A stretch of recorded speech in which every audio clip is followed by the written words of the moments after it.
I checked my phone and noticed I had 13 missed calls, all from my mother-in-law, Martha. Not again.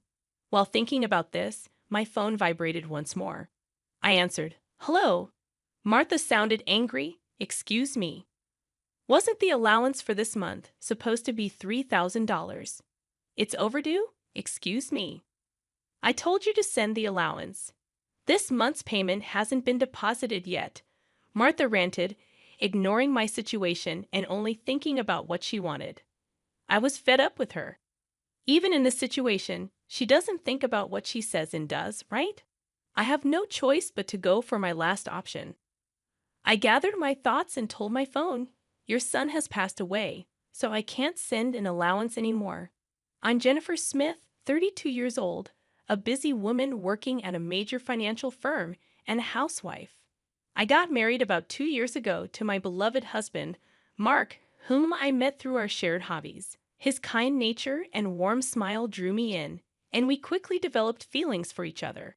After a year of dating, we got engaged, both convinced that we were the best for each other. We lived together without major quarrels and decided to marry. Everything was smooth until a problem arose. Martha, my mother-in-law. My father-in-law passed away a few years ago, leaving Martha as Mark's only family. The trouble began when I first visited her before our wedding. "Nice to meet you." Martha clearly showed displeasure. "So, you're Mark's fiancé?" "Yes, I'm Jennifer Miller." "You're a rather plain girl. I wonder what Mark sees in you, huh?" I couldn't tell if she was joking or serious. Having such words from my loved one's mother shocked me. Observing my distress, Mark scowled at Martha. "Hey, Mom, what's with the sudden harsh words?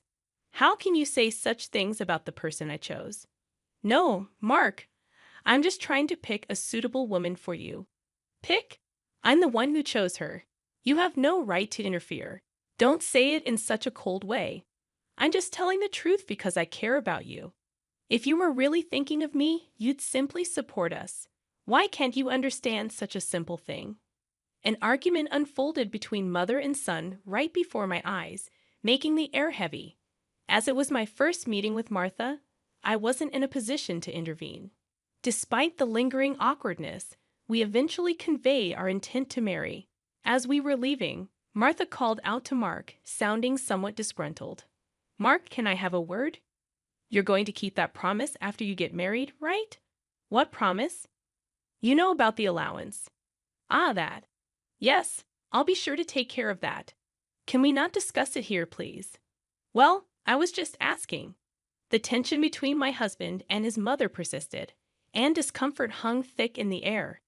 In the car on the way home, I questioned Mark about the conversation he had with his mom as we were leaving. "Hey, Mark, about the talk you had with your mom." "Yeah, I should have told you about it, Jennifer. I heard something about an allowance. After my dad passed away, I've been sending money to my mom every month." "How much?" $2,000. "What? $2,000? I couldn't help but raise my voice in surprise. He sighed deeply and began to explain slowly. "Actually, my mom has a debt. She lost a lot of money at a casino a long time ago, and she's still paying it off. Her health isn't great these days, so she spends a lot of time at home. But she still needs money to live, right? But $2,000, isn't that a bit too much? If I try to lower the amount, she keeps calling me over and over. And no matter what, a mother is still a mother. I worry about her living alone." "I see. Mark is really devoted to his mother, but that makes sense. Since his father passed away, Martha has been the only family he has left. Regardless of her character, she's still his beloved mother. At that time, I only saw my husband as a kind person. 2 months after our wedding, during my lunch break one day, I got a call on my smartphone. The call was from Martha. When I answered with a hello, Martha began to speak cheerfully. "Jennifer, long time no see. Can we chat for a bit?" "Yes, what can I do for you?" "Well, I was hoping you could start sending me money." "Excuse me?" I was so taken aback, I couldn't find words to respond. However, Martha seemed excited to continue the conversation. "You mentioned before that you're working for a financial company, right?" That means you have a good salary, doesn't it? Well, not exactly. What, you're lying to avoid giving me money? That's not what I mean. Then what is it? But Martha, you're still receiving financial support from Mark, aren't you? To my question, Martha responded defiantly. So what? Jennifer sternly expressed her feelings. Martha, getting $2,000 monthly support is a big deal. And yet you're asking for more. Really? You think so? If you were to send me an additional $1,000, I could avoid burdening Mark. What do you mean by that? Well, I have Mark as a guarantor for my debts. If I fail to make payments, the debt collectors will go after him. Do you understand? But aren't you using part of Mark's $2,000 to pay back the debt? I'm short. I haven't told Mark, but I have a significant amount of debt. Martha's tone made it clear that this was a fact. Even her husband was unaware of it. With future plans of having children, our expenses were set to increase. On top of that, taking over Martha's debt wasn't an easy task. But if Martha's payments fell behind and the debt landed on Mark, the interest would likely accumulate significantly by then. If I refused to send money, it would eventually become a problem for my husband. It seemed better for Martha to clear her debt now. Reluctantly, I agreed to Martha's proposal. All right, I'll start sending you money. Really? Good God, Jennifer. I knew you would say that. The total, with Mark's contribution, will be $3,000. But this means you can pay off your debt, right? Yes, of course. I should be able to pay it all off in about a year. You promise, right? You'll make sure to pay off all your debts? I get it. So I'll be expecting it from this month onwards. Martha ended the call abruptly. The combination of physical exhaustion from work and this emotional burden only added to my stress. $1,000 a month, that's going to be rough, but it's also to prevent future problems for us. After all, if Martha can't make a living, it will upset Mark as well. That night, I promptly reported the matter to my husband. He told me I didn't have to do this, but I had already given my word to Martha, and it was a decision made for our future well-being. Mark expressed his gratitude and understanding, wearing a sorry expression throughout. Time passed, and 2 years have gone by. The financial support we initially thought would last a year is still ongoing, and even now, we're sending $3,000 every month to Martha. Moreover, about 2 months ago, Mark fell ill and hasn't been able to work. He's on sick leave, receiving disability benefits, but it's much less than his previous salary. Last month, I managed to transfer $3,000 to Martha from my savings, but if this situation continues, it will be very challenging. Shockingly, Martha has not visited her sick son even once. Despite informing her about his hospitalization, she doesn't show up and only contacts me to ask, "You're still sending the money, right?" I was furious and decided to talk to Mark about it. Mark, listen.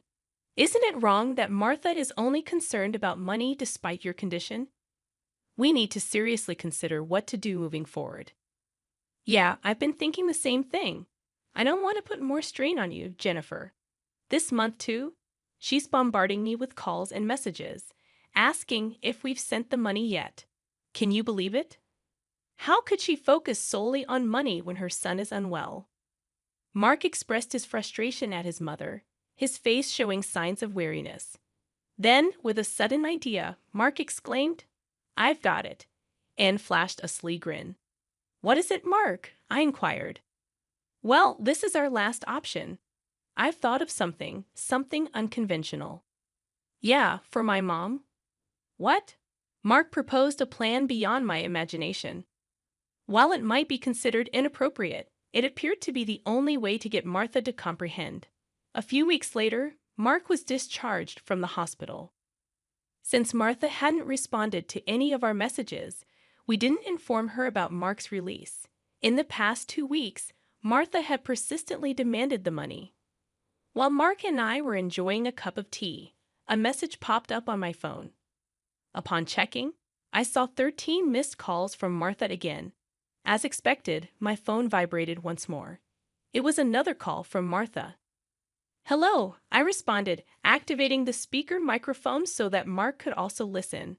Martha immediately started shouting.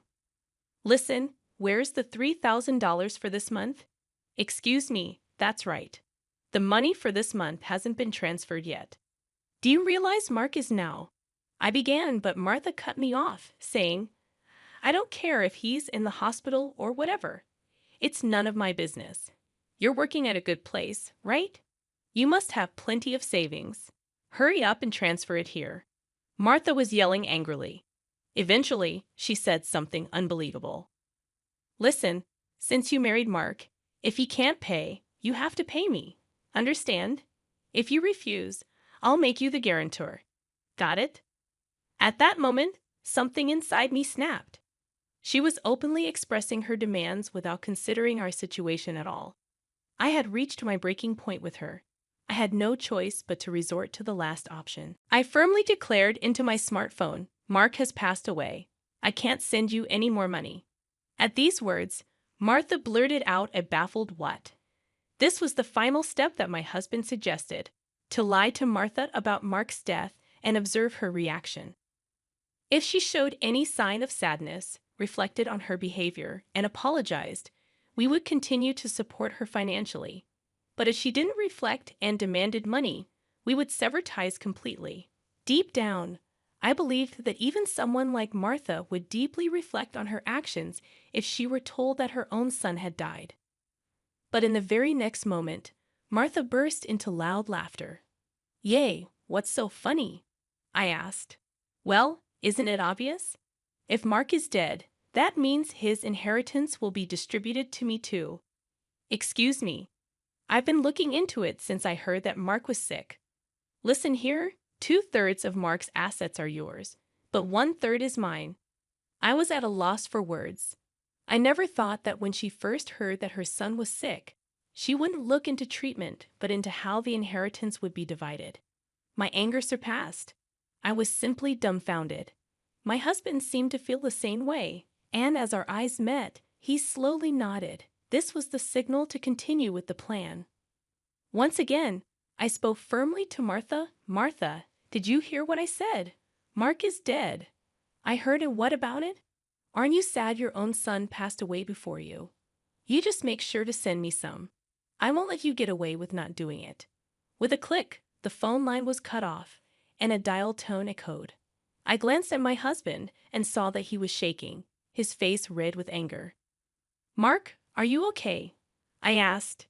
As I asked, my husband looked into my eyes and said, I'm cutting ties with her. She'll likely come here eventually, demanding money. Let's wait until then, okay? But are you really okay with this, cutting off ties just like that? I inquired. Yeah, I have no regrets. After that call, she's no mother. My husband's eyes were filled with hatred, and I felt the same way. A person who only thinks about money over her own son's life is not family to me. A few days later, as we expected, Martha came to our house. For the time being, I decided to hide my husband in the next room and deal with Martha myself. Then Martha approached me with a face like a demon.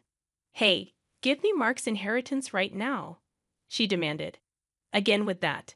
Anything else to say? He's already dead, isn't he? It's pointless to say anything now. Yet you never even visited him. What are you saying? Are you really his mother? You're so annoying. Give me the inheritance right away. I don't mind getting a lawyer. Speaking more would be a waste of time. Just as I thought that, my husband emerged from the next room. Seeing him, Martha let out a startled gasp, as if she had seen a ghost. Mark, why weren't you dead? Long time no see, Mom. Sorry, but the news about my death was a lie. Lie? How could you be so disrespectful? I wanted to confirm your true nature, Mom. I was curious about how you'd handle the allowance if your son died. But you turned out to be a gold digger, just as I suspected. I got that perfectly. What? How dare you call your mother a gold digger? Silence. I'm cutting ties with a toxic parent like you. Martha's mouth was agape at my husband's angry shouts. She could not come to terms with the fact that her own son was severing ties with her. What? What does this mean, Mark? It means exactly what I said. I can't consider someone like you as my mother. No way. Then what about the allowance? Do you really think I would? You're on your own with the debts. We're moving. Wait, please. If you do that, what about my living expenses? With tears in her eyes, Martha reached out to my husband. He forcefully shook off her hand, looked at her coldly, and said, I don't care about your living expenses. You have been living off us without even a single apology. I really understand your despicable nature now. Don't you dare show up in front of us again. No, wait, Mark. Are you going to abandon your mother? Ignoring her words, my husband seized Martha's arm and guided her to the front door. He tossed her shoes and bag outside and escorted Martha out of the house. Martha created a commotion outside for a while but eventually disappeared, possibly unable to withstand the scrutiny of the neighbors. Despite her multiple attempts to contact us, we ignored all of them. Martha's number was set to be automatically rejected, and we completed our move. Regarding the issue of co-signing for the debts, it became invalid since Martha had made Mark the co-signer without his consent, absolving him of responsibility. Without the allowance from us, Martha seems to be leading a challenging life. It's only natural, given that she had been using the allowance for gambling instead of settling her debts. She still faces a substantial debt burden and is pursued by debt collectors daily. Unable to indulge in gambling anymore, she appears to be working tirelessly from dawn to dusk. It's unlikely that she will be able to fully clear her debts in the foreseeable future. She will have to keep working until she is physically unable to do so. This is entirely a consequence of her own actions. As for us, we are enjoying fulfilling days in our new home. My husband's health has stabilized, and he has returned to work. After some time, we discovered a new life growing in my belly. We are expecting an additional member in our family next year. Moving forward, we aim to cherish happy moments as a family of 3.